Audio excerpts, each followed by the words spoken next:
Piąty najbogatszy wtedy w Niemcach. Ja to znam, że był drugi najbogatszy Po naszemu była motyką też jedną z najsłynniejszych. No, Jakąś luksusową motyką. Bo... Trzeba by jakaś tak... Trzeba by kurtyzana to chyba się tak... tak kurtyzana tak szarpnięta, to idzie przetłumaczyć, co była motyką. Nie, bo miała 60...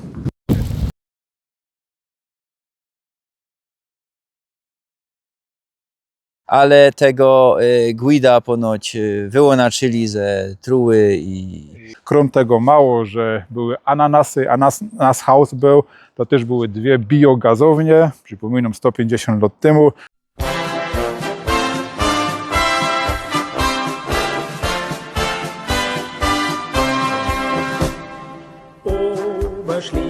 Witam Was, Rostomili. Są my we Najdek. Dzisiaj genau będziemy gadać o dworskim obszarze, a w kolejnym tajliku o nokle, hechle i o orzechu.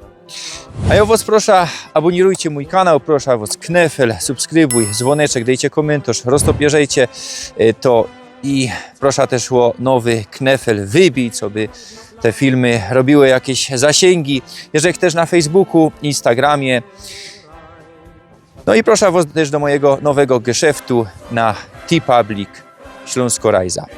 Jadymy. Świerklaniec, po niemiecku Neudek, po śląsku ludzie go dają tu Najdek.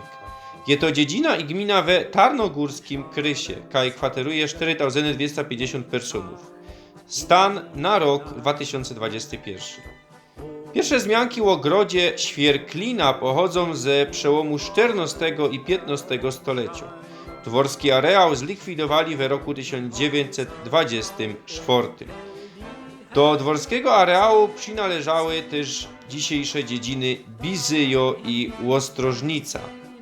A dzisiejsze centrum Najdka to tak richtig Stare Hechło. Ale o nim i o inkszych dziedzinach gminy Świerklaniec posprawiamy se za tydzień. We wszechobecnym cenzusie z roku 2021 we cołki gminie Świerklaniec 26,49% pomieszkańców zadeklarowało śląsko-narodowość. We historycznym Najdku, to je we dworskim areale, w Abstimmung ze 20 marca roku 1921 79,7% personów wylowało Niemcy. Najdek w roku 1922 dostał się do Rzeczpospolitej w ramach autonomicznego śląskiego województwa. Najdek leży 23 km na północ od Katowic. Ze mną dzisiaj jest Markus Bączkowic. Wy już go znacie, jeśli filujecie mój kanał z tajliku o Radzionkowie, z filmu o Strożku. Jeśli kto nie widział, no to proszę Was. Ty jesteś stąd, no tak richtig ze Starego Hechła. Ja jestem, się tutaj wychował, na Najdku, Świerklaniec, Neudek. Tak richtig to wstali Stare Hechło, ale o Starym Hechle to wam... To w kolejnym tajliku. W kolejnym tajliku wam pokażemy. A my nasza rajza napoczynamy. Dzisiaj w ogóle będziemy tu głównie w tym parku. Nasza rajza napoczynamy od placu, kaj genau stała kiedyś brama. Znacie, ta brama dzisiaj z Chorzowa, jest to główny wchód do zoo. Też że robił film, kuknijcie se, kto nie widział. W 50 latach XX stulecia przenieśli to, no i niestety tu dzisiaj tego nie ma. No i stała ona prawie tutaj, jak teraz te kwiatki rosną. Od tego odbijała kuto brama na półokrągło i schodziła się do krzydeł z Nowego Zamku, śląskiego Wersalu. I na tych bokach były jeszcze dwie małe kute bramy i to są te kute bramy, z których jedna już de facto wróciła i mogło stać postawiono tutaj. No a tu jest... To też ze Chorzowa wróciła. Też ze Chorzowa. No i tutaj będziemy jeszcze gadać, jak z tą srogą bramą, kiedy ją przywieziecie. To też jest takie fajne, bo ja teraz kwateruję w jakiejś schiteja, no to przy Chorzowie, a ty jesteś stąd, to też jest taki symbol dzisiaj. No, taki symbol. Także będziemy jeszcze gadać na tym. No, ale werciłoby się, co by przynajmniej ta brama tutaj, jeśli nie wróciła, to by postawili kopia tego. to będziemy jest tego dać kopię albo oryginał. Dobra, idziemy dalej. Wszyscy znają najdek z kuli Ząbku, co go już nie ma, śląskiego Wersalu, małego Wersalu. No ale już mało kto wie, albo nie wszyscy wiedzą, co pierwej był tu stary burg, gród. I tutaj go mamy, zaznaczone kaj to wszystko było. Było. Pokażę wam teraz, kaj to stało. Kaj ten Piastenburg stał. To jest, jak tutaj widzicie, to okrągłe. Będzie też fajnie jeszcze widać, myślę, jak tam pójdziemy, będziemy pokazywać te mury, ten dziedziniec kanciaty, jak on po szczotku jest. Te okrągłe mury zewnętrzne, to jest to, co tak richtig miało zostać jako zabytek piastowski, nawet w PRL-u. Miało być obchowane nawet Warszawa. Konserwator zabytków z Warszawy klepnął, że to ma zostać. I niestety to też zostało zgulone w latach, na początku 60. To jeszcze będziemy gadać, Genau. i tu mamy to sobie potem dobudowali w tym XIX stuleciu, ja? W stylu Tudorów Ja. i mauzoleum, o którym też będziemy jeszcze więcej gadać i o tym, kaj spoczywają. O, to je- przodkowie. To jest genau tutaj. Tutaj był główny wchód do starego ogrodu we Najdku. Nic z tego prawie nie ustało. Wiele nie zostało z tego, ale myślę, że jakby odgruzować te mury, to one by może miały ze 4 metry i byłaby to kolejna atrakcją. Bo na razie richtig jak godosz widać ino zwały i pagórki, a potencjał jest srogi, ale to wam pokażemy Ja, w dalszej genau. talii. A ten burg powstał we XIV stuleciu, jeszcze za czasów śląskich piastów. Bytomskie księstwo, bo oni je nie skorzy i potajlowali i książę Oleśnicko-Kozielski Konrad II Siwy postawił tutaj ten gród, a potem w XVII stuleciu przebudowali go we barokowym sznicie. No a jeszcze nie skorzy w XIX stuleciu dobudowali te boczne skrzydła i wieże już w neogotyckim sznicie, co by pokazywali, no ale to już za czasów Donesmarków i o tym za chwilę jeszcze będziemy więcej rozprawiać. A tutaj na tych bokach, co tutaj stało? Lejwy, 2 lejwy wachowały tutaj eingangu wchodu do starego ząbku. No one jakaś zaginęły, nie wiadomo jakie one są. Nie wiadomo, kaj wiemy jak to było tym z Bytomiu, że się w końcu w Warszawie wzoznał. No i tu się coś znajdzie. Można tutaj się też coś kejsie znajdzie. Obejrzymy. No. Może jakby się to kiedyś udało odgruzować, mogę być, że tam coś będzie też jeszcze wachowało i czekało na odkrycie. O, trochę wieje, ale damy rady. Tu my są teraz na zewnętrznym dziedzińcu, we starym Ząbku. Jak widzicie teraz te takie hołdy, te zwalowiska, to są właśnie ruiny Ząbku i te gruzy z jednej strony, z drugiej strony. To są właśnie, one mają, nie wiem, może jakaś tutaj na tej wysokości z 2 metry. Tu myślę, jak pójdziemy już ku wewnętrznemu dziedzińcu, to już ma 4-5 metrów. Jak tutaj sobie wejrzycie na dół, to macie piwnica zawalono. I teraz przełażymy, kaj był główny wchód na wewnętrzny dziedziniec. Tutaj przypuszczą, nie wiem, wiele to mogę mieć, Sebastian, ale myślę z 5 metrów wysokości. Jakby kiedyś się jakiś konserwator zabytków, albo może z Katowice zainteresowały, żeby to dofinansować, odgruzować, to naprawdę byłaby srogo atrakcją. Teraz włażymy rein do wewnętrznego dziedzińca. Jak żeście widzieli tam na tej karcie, na tym schemacie, idzie rozpoznać te kwadratowe, graniate wnętrze. Naokoło już widzimy te stare mury z czasów piastowskich, na półokrągło, także to jest ten wewnętrzny dziedziniec. Widzicie kamienie. My tu są dość nisko, to jest wilgły teren. Te kamienie no i prawdopodobnie były ze Steinbruchów, ze Steingrubów, ze szkały, ze starego hechła. Tutaj sprowodzane, no bo tutaj były tereny podmokłe, także tutaj tego kamienia nie było. I teraz po lekku widzimy jeszcze te mury, może tam jeszcze jakąś przebitce pokorzesz, widać jedna taka lauba wnęka. I teraz wyłażymy z starego Ząbku. Stojemy teraz, jak niestety często, w Najdku, w parku przed gruzami.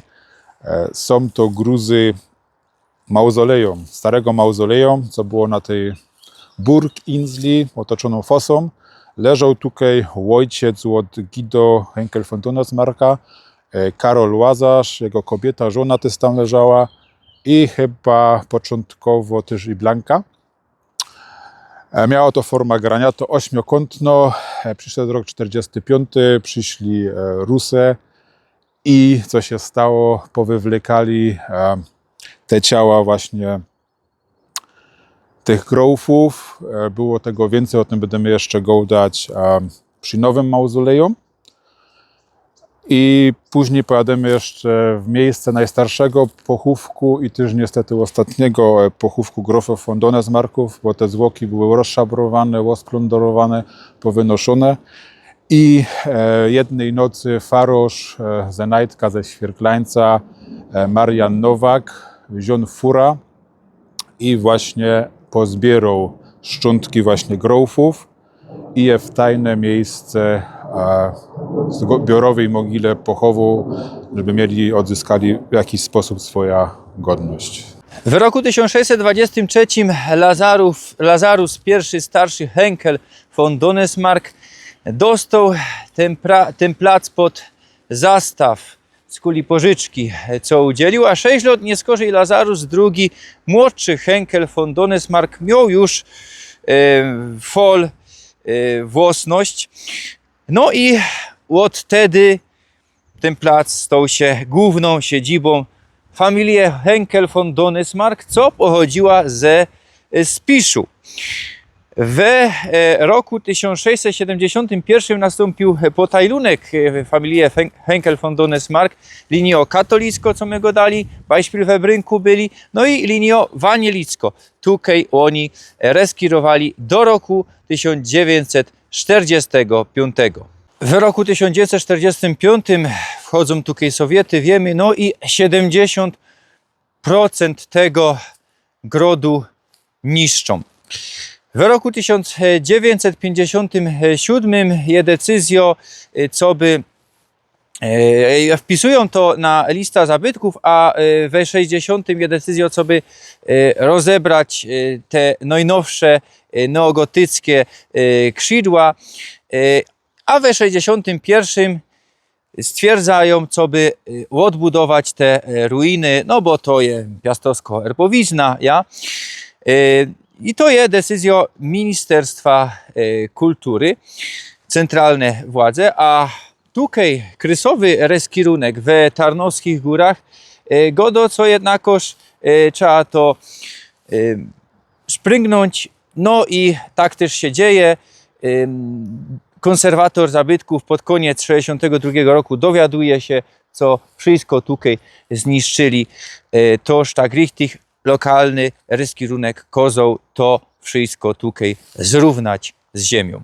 Śląski Wersal, Mały Wersal, Wersal Północy, tak richtig byłby teroski za nami. No niestety go nie ma. Niestety go nie ma.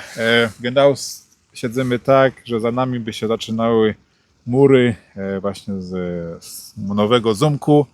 Ta pierzeja, ona szła, jak teraz sobie widzicie, na prawej stronie tej płaszczyzny kajtrownik jest, kajtrowa rośnie. I tutaj by to było, ale niestety los nie chciał. No to potem na koniec będziemy jeszcze gadać, co i jak, czemu tego nie ma. My tutaj kukamy na francuskie zagrody. No a inicjatorem budowy tego zamku był Guido Henkel von Donnersmarck, grof wtedy. Ja przeczytał, co 5. najbogatszy wtedy w Niemcach. Ja to znam, że był drugi najbogatszy po krupach, a też gadałem, że jakby się złożyli grofy najdeckie ze nokelskimi zusammen majątkiem, to by byli i bogatsze od krupów. Czyli oni byli bogatsi od Kaisera. Od Kaisera. To się w głowie nie mieści, słuchajcie. Co tutaj na Śląsku, jaki ten Śląsk wtedy był bogaty, jacy tu ludzie żyli. No, trzeba też powiedzieć, no, że Kaiser się musiał z Donnersmarkami liczyć, bez to sam też na Gunę przyjeżdżał. A też będziemy go dać. Guido też się znał z Otto von Bismarckiem, wojna 70-71 francusko-pruską. I to z tego co ja wiem, co ja słyszał, to właśnie Bismarck chciał dać kontrybucji na Francję o 1 miliard franków w złocie, a Donnersmarck powiedział hopie 5. No i prawdopodobnie też Bestopka potem miał dobre chody. Ze Bismarckiem przede wszystkim, a Kaiser Wilhelm, prawie ten drugi też się musiał z nim liczyć, chociaż Wilhelm II nie był najstroższym fanem Bismarcka, jak też wiemy ze historii. Ja, no i czemu tu ten zamek powstał? No słuchajcie, Guido związał się ze Blanką de Paiva. Ona tak richtig miała jakieś żydowskie korzenie, narodziła się w Petersburgu, jakieś wydają polskie korzenie, polskie, żydowskie. Teresa Lachman jakoś się mianowała. Wiesz, Wcześniej, no. mogę tak być, no wiesz, w tamtych, że tak powiem, sferach często ludzie się mieszali. Prawie jak ona dobiła z Petersburgu, może z bardziej takich niższych szychtów, aż do podsum. No ona miała jeszcze wcześniej 2 chłopów. Guido był trzecim chłopem. Wykończyła ponoć jednego, Portugala chyba to było. No dużo szło wygoda. No i tak idzie powiedzieć, co ona tak richtig po naszemu była motyką też, jedną z najsłynniejszych. Jakąś luksusową motyką. Bo Trzeba by jakaś tak, kurtyzana to chyba się tak... pięknie, kurtyzana tak szarpnięta, to idzie przetłumaczyć, co była motyką. Nie? No szłoby chyba nawet aż, no ale jak to się go chyba dość dobrze na tym wyjęła. Ja. No korzenie też, że tak powiem, różne, bo jest z Petersburga. Genau. W sumie też trochę jak Górny Śląsk i każdy kiedyś na Śląsk przyjechał, no i tak też de Paiva przyjechała przez Petersburg, przez Paryż, przez Portugalię. Genau. Wylądowała we Górnym Śląsku u drugiego najbogatszego chopa w tej części Europy.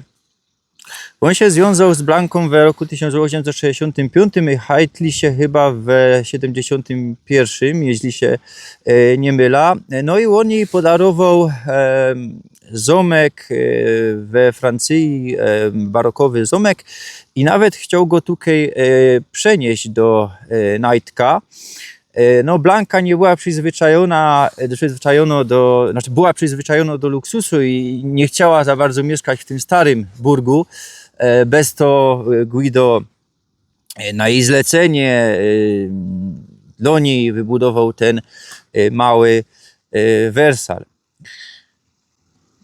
No srogo inwestycja, bo musicie dróg pamiętać, jak po parku łazicie, że to są tereny bardzo niskie. Niedaleko spłynie Brynica. I jak trochę byście poszli od tych trowników w głąb, to mogę i tak być, że się zaczniecie topić w tym trowniku. Tutaj zostało wbitych, teraz już nie pamiętam, ale poprawcie mnie, chyba 3000 pali do ziemi, żeby utwardzić ta ziemia, żeby to, co się postawi, nie kipło tak jak krzywowieża w Pizie. I też jest taka geschichta związana, że właśnie jednemu chłopowi, co te pale woził, koń wpadł do tego mokradła, no i umrzył. No to dostał od Donnersmarcka też nowego konia ze stadnia od Donnersmarcka. No inwestycja napoczła się we 60 latach XX stulecia, tam roztomajcie piszą, ja mam taki kniw Eselsbrücka, że od 6,7 do 7,6. No mniej więcej w tych latach to było 1867 do 76, czyli te dwie ostatnie liczby się odwrócą i mniej więcej to jest... No i była to rezydencja wzorowana na francuski Wersal w neorenesansowym sznicie ze elementami baroku. Teraz odwróciliśmy się tak richtig o 180 stopni i są my na tarasach na francuskim zagrodzie. To ostały rzeźby ze główną rzeźbą. Wzorowaną na rzeźbie 4 pory roku ze Paryża, z ogrodu Marco Polo. 3 gracje tak zwane, odnowione też fontanny były paralotnazo jeszcze za wójta Kazimierza Flakusa, człowieka, który też właśnie dużo zrobił do tego parku, fontannę, ale też jeszcze na początku 2000 zaprosił Grofów von Donnersmarck i też byli w szkole w Starym Hechle, dzisiaj Najdku, Świerklańcu, także ja też miał osobiście możliwość widzieć tego ostatniego, co się tutaj urodził. Także to był pan Kazimierz Flakus, kiedyś był dyrektor gimnazjum, potem był wójtem, teraz już skończył być wójtem, mamy kolejnego wójta, ale też należy wspomnieć ta osoba, bo właśnie z jego inicjatywy zostały te fontanny odnowione. Musimy też wspomnieć, kto był głównym architektem tego zamku. Z francuską gotką mamy problemy, a chcemy to dobrze wypowiedzieć, toż mobilniok nam rzeknie. Skorzystamy. Victor Martin Le Fuel. No, mam nadzieję, co było słychać. Z kuli czego to jest ważne? No, z kuli tego, co wtedy były napięte relacje prusko-francuskie, bo budowa zamku przypadała na wojnę prusko-francuską w latach 70-71. Jak wiemy, potem powstał drugi Reich, pruski król stał się kaiserem, Wilhelm I Hohenzollern. No i utrzymywali to wszystko w tajemnicy, no bo jak tu pruski arystokrata na pruskim Śląsku korzystał ze francuskiego architekta i to jeszcze nadwornego architekta, on projektował też ten Hector jakiś, to żeście słyszeli, Martin Le Fuel, dla kaisera Napoleona III, co musiał abdykować w 1971 roku. To wszystko było tak skomplikowane, no ale widzicie, z jednej strony tu są takie relacje, z drugiej strony sztuka to jest sztuka. To było bardzo napięte relacje, bo to była jedna chyba z takich ostatnich wojen, kaj richtig, po prostu jedna strona pokonała, okrążyła przeciwno armia i ku temu też tam był cesarz francuski. Genau. A po drugiej stronie frontu stał Wilhelm I, cesarz, jeszcze wtedy król. Przyszły kaiser, przyszły kaiser. I oni się w Paryżu ogłosili go kaiserem. I oni go chycili do niewoli i też jeszcze było spotkanie właśnie jeden z drugim, jak go do niewoli chycili, to było rzadko spotykane już w tych czasach, że bezpośrednio do niewoli trafił jakiś herscher, jakiejś głowa państwa. No i tutaj toczyło się żywobycie tej śląskiej arystokracji. Potem też kolejny kaiser tutaj przyjeżdżał. Będziemy gadać o tych guniach. W 1901 grof Guido Henkel von Donesmarck dostał tytuł Fiszta. Genau, toż awansował, już wyżej nie mógł awansować, tak richtig wtedy. To by musiał się chyba ohajtać z kimś od kaisera i potem żeby... jakoś No i wcześniej jeszcze, zanim on ten tytuł dostał, w roku 1884 umrzyła jego baba Blanka. No i są rozmaite historie. Aha, i ona nie pochodziła z Petersburga, czyli nie narodziła się w Petersburgu, bo to druga baba, będziemy o tym gadać, ino we Moskwie. Teroski, tak. Pozdrawiam w ogóle Justyna Ostrowską, która mi też dużo takich inwajzów dała i aktualnych, najnowszych nowinek. I właśnie też od niej wiem, że właśnie Depajwa, jak legenda głosi, to ponoć zginęła, jak rajtowała na koniu, szal się łowinął łoasta, ona zleciała i się obwiesiła. Tak ponoć skończyła, jak mi go dała Justyna, tak to nie było, ona miała choroby i na serce była choro i normalnie umarła, no ale żeby, jak to Depajwa, tyle zrealizowała dworów, tyle przeżyła, no to nie mogła po prostu umrzeć ze starości. Aż tako staro nie była, ale aż tako młodo też, nie? Bo miała 60... Mam nadzieję, że się nic nie stało. Jest dobrze. Dobra, widzicie, że to tutaj jest live kręcone. Czasami się dzieją takie rzeczy. To przepraszamy za ten, ale nic nie możemy, że północem taką pogoda i takie... Miała 65 lat. No tutaj stoimy teraz przed wyjściem do podziemi. Tam jest też kafejka, także możecie sobie przyjść na lody, na kawę. I idziemy teraz wierchem, podjazdem na plac przed terasą. Tak richtig nie wiadomo, co tutaj było. Roztomajcie go dają. Roztomajcie go dają, jedni, że pralnia, drugie, że tam było jakieś zaplecze. Też mi się prawdopodobno, że jakiś towar przyjeżdżał, to właśnie tym wyjściem podjeżdżali, składowali go, To jest, żeby głównym nie pod- włazić. Tarasami. Teraz witamy w podziemiach najdeckiego zamku. Sam możecie forsztalować, jak to wyglądało. Dajcie sobie pozór, jak to jest porządnie budowane wszystko. Klinkiery, cegła, nic się nie sypie. No i słuchajcie, dalszą historię. Blanka umrzyła, no ale Guido hajtnął się drugi raz, wziął sobie drugą baba. Katarina Slepkowo ze Petersburga, czyli też ten ruski kierunek. I co?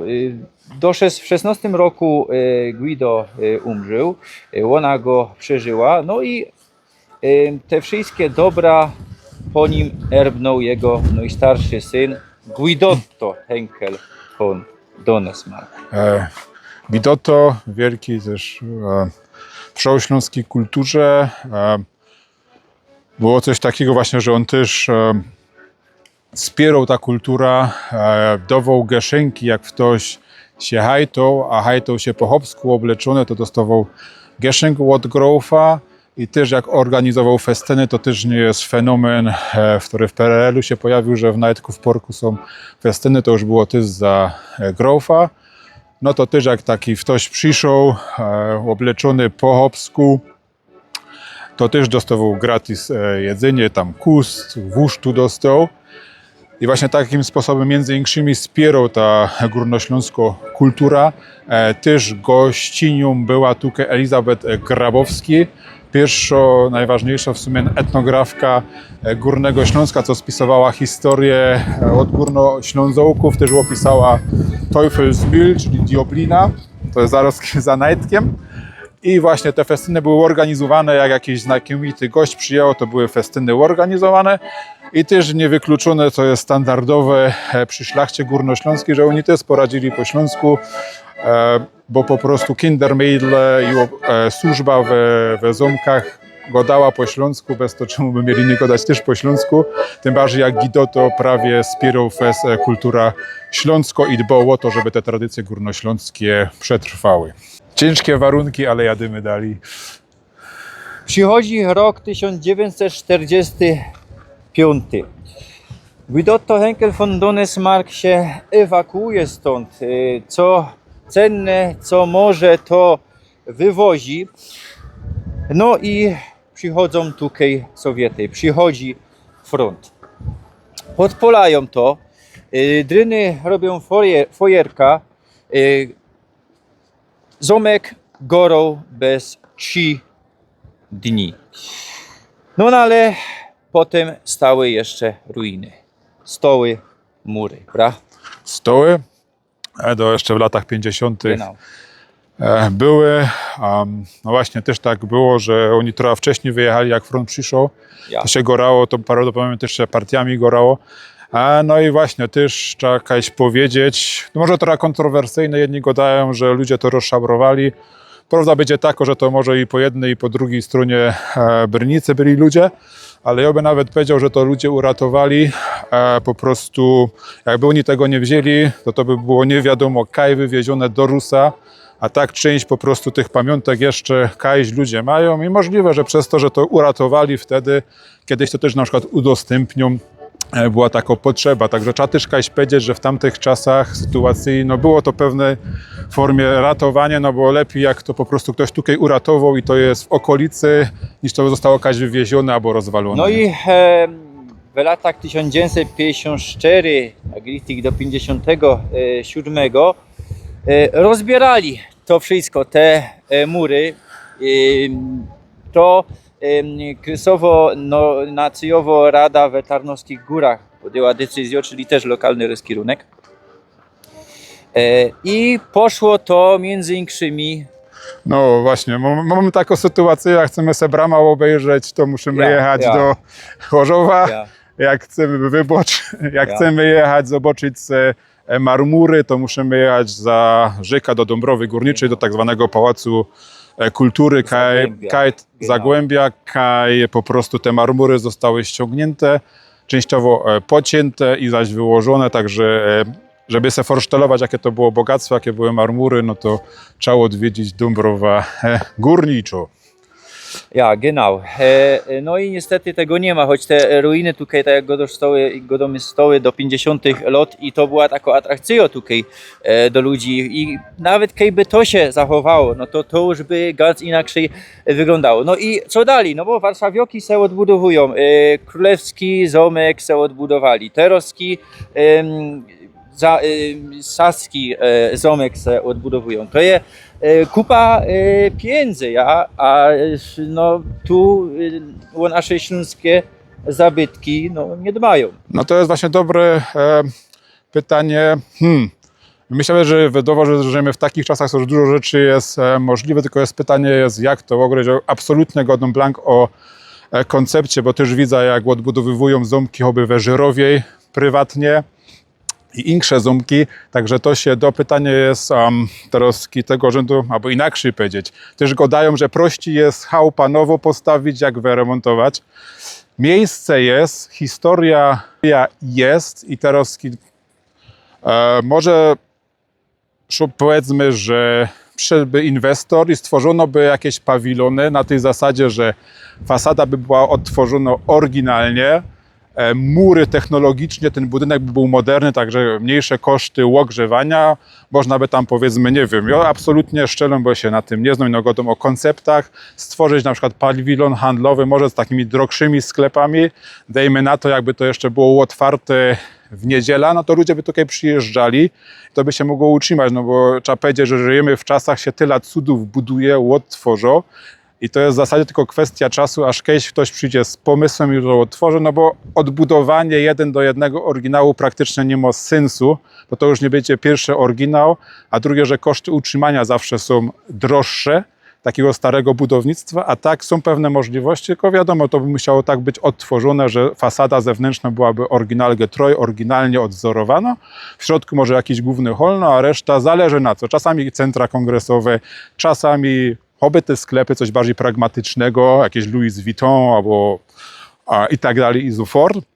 Albo może też jakiś hotel, nie? A czemu nie gadać o konceptach, czemu nie gadać, że to kiedyś było i już tego nie ma?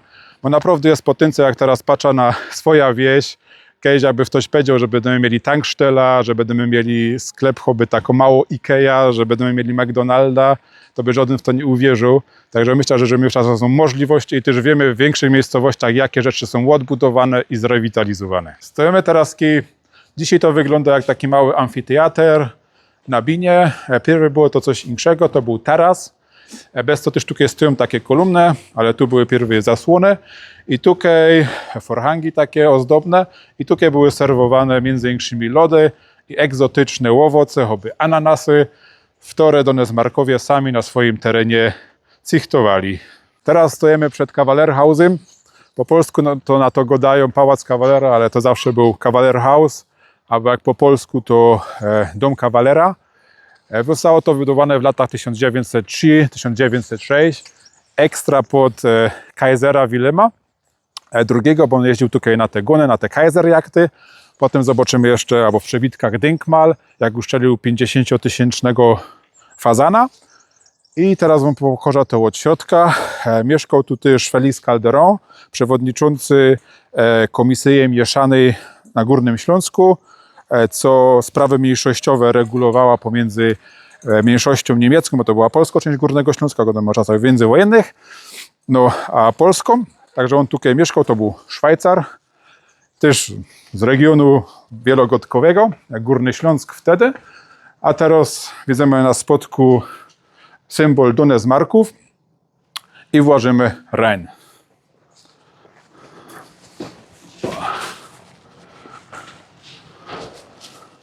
To są schody, w którymi włazili cesarze.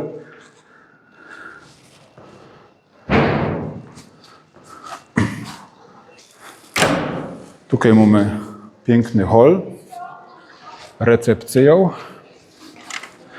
Między innymi szło tu pora tydni nazad zobaczyć sztuka Tkocze Die Weber z 1927 roku, to znaczy Filmvorführung po niemiecku i z lektorem po śląsku, organizowany przez Gminny Ośrodek Kultury. Pozdrawiamy pani Ania Gońsia, która tym właśnie się zajmuje, szefuje, która też robi dużo pięknych, ożywionych zdjęć i nagrań. Tam możecie sobie też zobaczyć na żywo, jak to by wyglądało, jakby to jeszcze stoły, te wszystkie zoomki. Podlinkujemy po tym te ważne linki do komentarzy, nie? I zapraszam na wir. Budynek się wydawał, że jest dwukondygnacyjny, ale on ma więcej kondynacji, tylko są te dwie takie główne kondygnacyje, one mam chyba z 8. Na wierzchu widać ten okular, to też nie jest jeszcze ostateczny dach, ale jest ekstra tak zaprojektowany, że naturalnym światłem to srogie pomieszczenie w środku budynku jest oświetlone. A teraz idziemy trepą dalej na wierzch. Kawalerhaus miał szczęście, bo przetrwał. Tu wtedy po wojnie, co by było wzięte, stąd to było wzięte. Parkiety niestety też już nie są oryginalne. Stworzyli tu od partii perelowskiej jednostka i tutaj mieli narady i takie rzeczy. Dajcie sobie pozór, jak tu jest wszystko na bogato kute, messing, jakie materiały, te piaskowce, to wszystko. A to jest namiastka tego, czym był nowy zamek, tak zwany Śląski Versailles.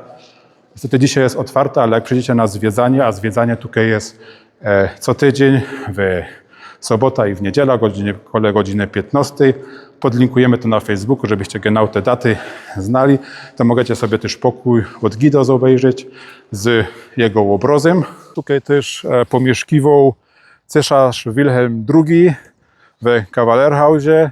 Kawalerhaus to jest właśnie miejsce, gdzie on mieszkał, ponoć to zawsze nie przełli. Bez to wybudował mu coś takiego malutkiego, żeby nie mieszkał w zamku. I tutaj macie denkmal, tak richtig obelisk, który kiedyś stał indziej w większej tajli parku przy remizie Agnieszki, co był postawiony na cześć tego, że cesarz uszczelił 50-tysięczną łowną gadzina tutaj w parku, a tutaj mu się dobrze łowiło, bo grof miał zwierzyńce, to znaczy takie areały, kiedy tej gadziny było dużo, była futrowana, także on przyszedł, lufa wystawił i uszczelił gadzina. No i właśnie też oto ten obiekt jest tunelami połączony, prawda? Jest połączony nawet na Kozłową Górę i kuli tego też gniewtorzy go dają, że w Kozłowej Górze płynie cesarsko krew, ale żeby się dowiedzieć, czemu tak jest, to zaproszę właśnie na oprowadzanie po Kawalerhausie, a na oprowadzanie po Najdeckim Parku. Sumy na kraju parku, no i tutaj w latach 1895-97 postawili neogotycki, wanielicki kościół, Kościół Dobrego Pasterza. Dzisiaj jest to filia rzymskokatolickiej farności kościoła w Najdku, kościoła Chrystusa Króla, no ale katolicki ten kościół jest dopiero po II światowej wojnie. Do roku 1945 był to wanilicki kościół, zamkowy kościół. No, korzystali z niego też wanieliki, co tutaj kwaterowali. No i tutaj, skąd rzech wylos, to jest plac, kaj przyjeżdżał grof, wysiadał, kiedy był deszcz, śnieg, co by mu nie kapało na łeb.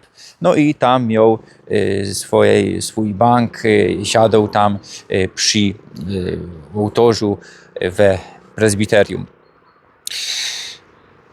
Potem w latach 1903-1905 dobudowali mauzoleum połączone krużgankiem, a kościół ten wzorowany jest na berlińskim kościele, co stał przy zamku Montbijon. Tak się to mianowało z francuskiego, mimo co to było w Niemcach. Co jeszcze musimy powiedzieć na ten temat, na temat tego kościoła? W roku 1957 katoliki to przejęły, no ale ino na 2 lata, potem zaś zawrzyli to, no i dopiero od roku 1981 zaś katoliki, no i już do Teroski reskirują tutaj, odprawiają msze. Teraz stajemy tutaj przy nowym mauzoleum w Najdku, co stoi przy kościele. Pochowani byli tutaj, co wiemy, 100% Guido Henkel von Donnersmarck, czyli ten najsławniejszy tego rodu Ja, we 16 roku, w XVI roku, i jego kobieta Katarina Ja, Slepkowa drugo, co umrzyła w 1929 w 20. Kozłowej Górze. w Kozłowej Górze, kaj też jeszcze był zomek, którego zresztą też dzisiaj nie ma. Kiedyś raczej związane ze Najdkiem, z gminą, dzisiaj już to są piekary, to tam chyba już nie zajademy dzisiaj. No i to jest to, żerbitka będziecie widzieć jeszcze. I ona była prawosławna, to była richtig ruska i ona nie przeszła do wanilijskiego kościoła i była też pochowana podług tego obrządku prawosławnego głową do wschodu i we ziemi, jak to gadają. I ponoć ona chowała swoich synków, czyli ich wspólnych też i Guidotto po prawosławnemu. Nie wiem potem jak to było, eli ten Guidotto pomylił konfesję, nie wiem, wiesz jak to, czy... Wiesz co, nie wiem jak to było, ale myślę, że w tym miejscu chciałbym też jeszcze mianować pana Roberta Piątka, który się właśnie zajmuje tymi sprawami genealogicznymi Donnersmarków, mauzoleów. On też prowadzi wykłady, podlinkujemy to, myślę, że też pod to, co my filmem. dzisiaj byli. To, co my dzisiaj prawie byli, I co, mieliśmy szczęście. mieliśmy szczęście sobie Co by się... nagrać tu dryny te mauzoleum, No. bo one je normalnie zawrzyte. I także polecamy bardzo ciekawe wykłady o mauzolejach, o parku, o Wiedenfall. No i słuchajcie, taką możebność, tu też godał ten hop, co przenieśli tutaj też inkrze zwłoki, kostery, szczątki familii Henkel von Donnersmarck ze starego mauzoleum, toż mono i szczątki Blanki, no ale nie są mezicher, nie wiadomo jak to było. Są jakieś kostery, nie wiadomo do kogo one przynależały. Jeszcze będziemy dzisiaj na trzecim placu pochówku. A co do tego prawosławia, mnie takie konfesyjne rzeczy interesują. Tu na Górnym Śląsku nie było żadnego prawosławnego kościoła. Dzisiaj już je we Bielsku, dzisiaj je we Kędzinie, dzisiaj no, we Łopawie je też, nie wiem ka jeszcze. No ale tu niedaleko je i był Sosnowiec, toż myślę, co ona tam jakoś była związana z jakąś farnością. 3 prawosławne kościoły były jeszcze przed, no to jeszcze jakoś do lat 30., to za czasów sanacyje chyba to tam jakoś niszczyli. Dzisiaj ostał się 1 prawosławny kościół, ten najmniejszy przy Bahnhofie. Ja. We 1945 roku przyszły tutaj Sowiety. No i tak jak na inkszych placach tego typu bywało, wojoki bezcześciły zwłoki, choć ponoć mieli mieć zoca do tej Kati Slepcowej, no bo ona ruska i tak dalej, ale tego Guida ponoć wyłączyli ze truły i tak jak poprzednim mauzoleum, my byli w starym mauzoleum, tak to chyba jest lider ze większości mauzolejów, przynajmniej takich wolno stojących, w miarę znane, że te zwłoki zostały zbezczeszczone, wyciągnięte. Pewno ty zeste szukali za jakimiś złotymi ringami albo nie wiadomo co. No i też taki los najprawdopodobniej spotkał pozostałości Guida Henkel von Donnersmarcka. No i potem w czasach komuny ten kościół upadł, wiadomo jak się nie dba o dach, no to dach przeciekło, belki gniją i to się wszystko zapadło. Ten kościół był w katastrofalnym stanie, też jeszcze próbowano kiedyś ściągnąć tego anioła. Ale to już typowo za polskich czasów, to nie Sowiety. To już za PRL-u. Ponoć przywiązali linę i chcieli go traktorem ściągnąć. Się okazało, że ten anioł był tak mocno przytwierdzony, że on łopstał i on oryginalnie przetrwał to i zwyciężył nad komunistycznym, powiedzmy, systemem czy swawolą ludzką. Okej, stajemy teraz przed grofskim łogrodnictwem. Tutaj tak zwano baszta. Czasami się tutaj też robiło jakieś takie fajery, jakoś tam ognisko, a tutaj jak sobie wejrzycie, bez mur widać Ananas House, widać też komin, kiedy to było ogrzewane. I właśnie to tutaj we Górnym Śląsku, we Najdku 100-150 lat temu były cychtowane takie egzotyczne rośliny jak ananasy i serwowane na tym tarasie, co my pokazywali. Krom tego mało, że były ananasy, Ananas House był, to też były dwie biogazownie, przypominam 150 lat temu. Jedna stała tutaj przy ogrodnictwie, a drugą bliżej Nowego Ząbku i one tworzyły gaz, który oświetlał ten park. 150 lat temu biogazownia. Dotarliśmy na koniec parku, na koniec Górnego Śląska. Słonko wylazło, pogoda się poprawiła. Także chcę za bajtla zawsze forszczelową, że wygląda morze. No a tam już za drugą stroną to tam Ameryka. Tak, są my teraz na części obszaru warownego Śląsk tak zwanego. Tutaj kiedyś płynęła normalnie dość trochę regulowano rzeka Brynica. W okresie międzywojennym został zbudowany tak zwany obszar warowny Śląsk. Tym bardziej u nas jest tak zwany, bo bunkry lecą już po drugiej stronie Brynicy. I w zasadzie już nie bronią tego naszego kącka Górnego Śląska z perspektywy państwa polskiego.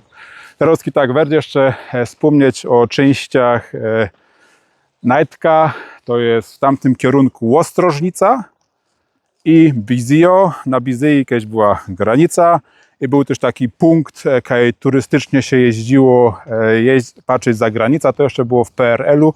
Starsi ludzie to może będą pamiętać, tam szło się coś siednąć, wypić i to są granice właśnie naszej gminy.